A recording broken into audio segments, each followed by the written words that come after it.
안녕하세요. 겨울방학 시작하면서 우리 아이 영어 공부 어떻게 시켜야 하는지에 대해서 여러 번 말씀을 드렸었는데요. 특히 6학년을 둔 학부모님들이 중학교를 어떻게 준비해야 하는지 궁금해 하시는 분들이 많아서요. 그래서 오늘은 영어 학원 원장님을 아예 모시고 한번 이야기를 나눠볼까 합니다. 오늘 초대 손님이신 송지연 원장님은 대치동 영어학원에서 오랫동안 영어를 가르치시다가 지금은 중고등 입시학원을 운영 중이신 베테랑 영어 선생님이십니다. 안녕하세요, 송 원장님. 저희 프로에 나와주셔서 감사합니다. 학부모님들이야 어느 학년을 막론하고 다들 나름대로의 관심과 걱정이 있으실 텐데요. 그 중에서도 중학교 진학을 앞두고 있는 초6을 둔 학부모님들이 가장 궁금해 하실 게 많을 것 같아요. 초등에서 중등으로 넘어갈 때 영어 과목에서 크게 달라지는 부분이 꽤 있는데요. 어떤 것이 특히 달라지는지 좀 설명해 주세요. 네, 교수님. 초등에서 중등으로 넘어갈 때 영어 과목에서 크게 달라지는 부분들은 사실 정말 많습니다. 자, 그래도 제가 딱 두 가지로만 요약을 해서 말씀을 드려보면 어휘, 문법, 네, 단어, 그리고 문법 이 두 가지라고 저는 말씀을 드릴게요. 자, 단어에서 먼저 한번 말씀을 드려보면 단어의 개수가 일단 엄청나게 달라집니다. 자, 초등학교 저학년에서는 한 240개, 그리고 초등학교 고학년 기준에서는 대략 한 500개. 이러던 단어의 양이 중학생이 되면 대략 1250개 정도로 늘어나거든요. 초등학교 고학년 기준에서만 비교를 드려도 한 2.5배 정도 차이가 나게 되거든요. 학생들이 가장 심리적으로 압박을 느끼는 파트가 바로 이 단어라고 저는 생각을 합니다. 자, 그리고 문법도 많이 달라지죠. 특히 문법 같은 경우는 중학교 3년 동안 배우게 되는 문법이 영어의 모든 문법이라고 할 수 있는데요.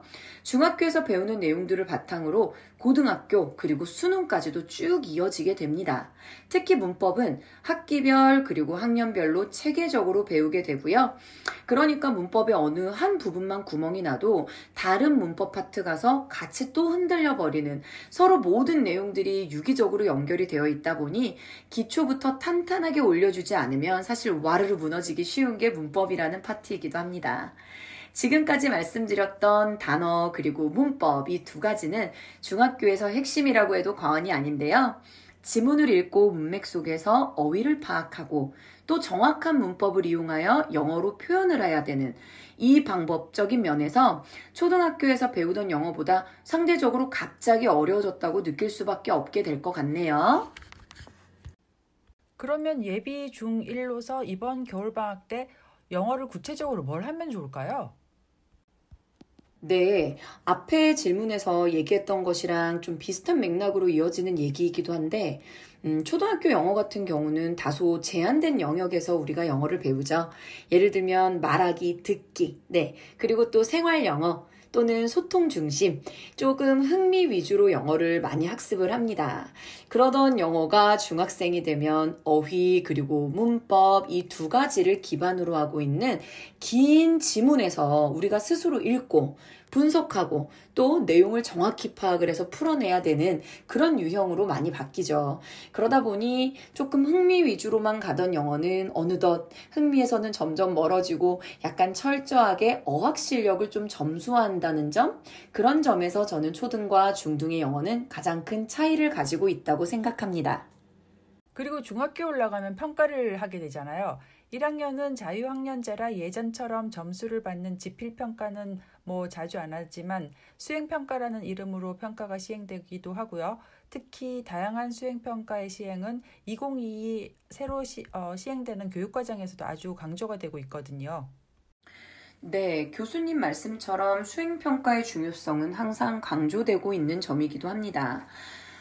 특히 제가 현장에서 학생들이 하는 수행평가를 본 바에 의하면 선생님들께서도 공정하고 또 정확하게 점수를 내셔야 한다는 기준 때문에 그런 건지 거의 사실 모든 학교들이 비슷한 방법으로 수행평가를 하고는 있습니다. 해당하는 학년 그리고 해당하는 학기에 배워야 하는 필수 문법 요소 몇 가지를 제시하시고요. 그 문법을 꼭 집어넣어서 글쓰기를 해라. 그리고 전체 단어의 개수도 정해져 있습니다. 주제에 맞춰서 나의 의견을 쓰되 다만 제시되었던 정확한 문법에 의거하여 쓰라는 것이 주로 볼 수 있는 수행평가 방식이죠. 자, 그리고 그렇게 쓰여진 글은 마치 대본처럼 되는데 실제 수행평가 때는 그 대본을 암기하여서 정해진 시간 안에 발표하는 방식, 지금 제가 말씀드린 방식들이 사실 중학교에서 가장 많이 보여지는 그런 수행평가라고 할 수 있겠습니다. 그럼 원장님 마지막으로 예비 중1이 영어 공부를 할 때 어떻게 준비하면 좋을지 요약해서 좀 알려주세요.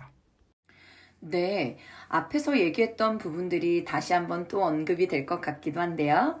자, 중학교 영어는 어학 실력을 쌓고 그것을 발휘하는 지필평가나 수행평가에서 철저히 성적 관리를 해야 한다는 점이 초등 영어와는 크게 다른 점입니다. 그 사실을 잊지 말고 중학교에서 주로 다루게 되는 영역인 어휘 그리고 문법 이 두 가지를 미리 한 번 정도 다지고 들어가면 어떨까요? 특히 문법에서 주로 쓰는 용어들은 한문이 상당히 많습니다. 제가 현장에서 아이들을 가르치다 보면 이 문법을 초등학교 때도 배운 것 같아요, 선생님. 그런데 저는 부정사라는 단어는 잘 몰라요. 이런 식으로 이야기하는 친구들을 종종 만나거든요. 네, 단어 자체가 어려운 거지 우리 아이들이 단어의 뜻만 좀 제대로 알고 올라가도 영어라는 걸 그렇게 힘들게 느끼지는 않을 수 있을 것 같습니다. 중학교 입학 전에 영어라는 전체 숲을 한번 둘러본다고 생각하면 좋을 것 같고요. 또 정작 중학생이 되어서는 이미 입학 전에 배웠던 전체 숲 속에 있었던 나무들을 하나하나 살펴볼 거라고 생각하면 어떻게 우리 학부모님들 이해하시는데 도움이 좀 되실까요?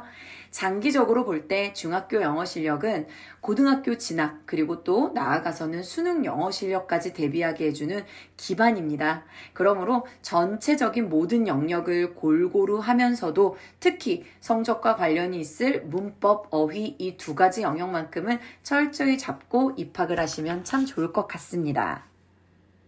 네, 짧은 시간에 송지연 원장님께서 정말 예비 중1이 준비해야 될 영어에 대해서 요약해서 잘 말씀해 주셔서 감사합니다.